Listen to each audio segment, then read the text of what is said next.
Chapter 13, number 49. A 1.6 kilogram mass attached to a spring oscillates with an amplitude of 7.3 centimeters and a frequency of 2.8 hertz. What is its energy of motion? So the energy of motion can come from a lot of places, but two easy places is it's a half ka squared, or it's a half m times the maximum speed squared.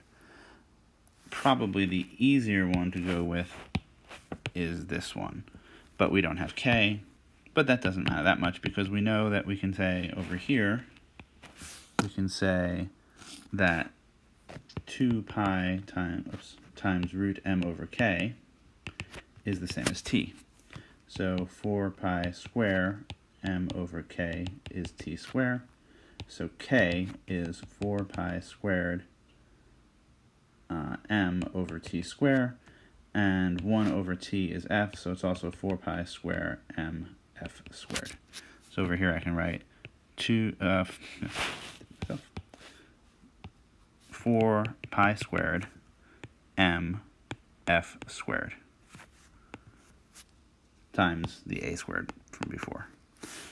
And now we just put in some numbers. 1/2 times 4 pi times 1.6 kilograms times 2.8 hertz quantity squared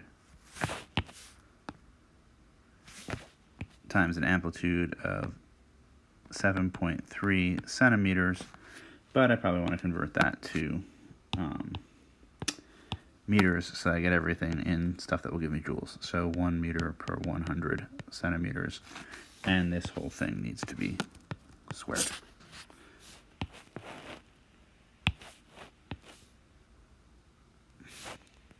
So we're getting, when we put all those numbers together, we get 1.3195 joules, which is really, of course, looking at our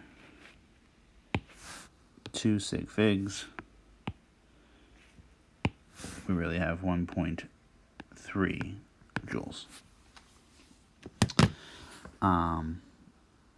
Yeah, that's the fastest way to do it. You could also do it by going through Vmax, by remembering that that Vmax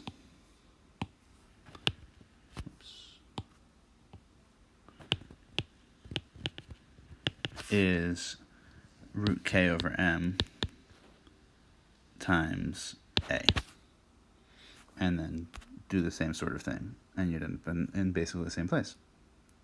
You might even remember that it's really omega times a, and omega is really 2 pi f times a. And then when you put that in, you'll get the half mvx square ends up becoming exactly the same formula.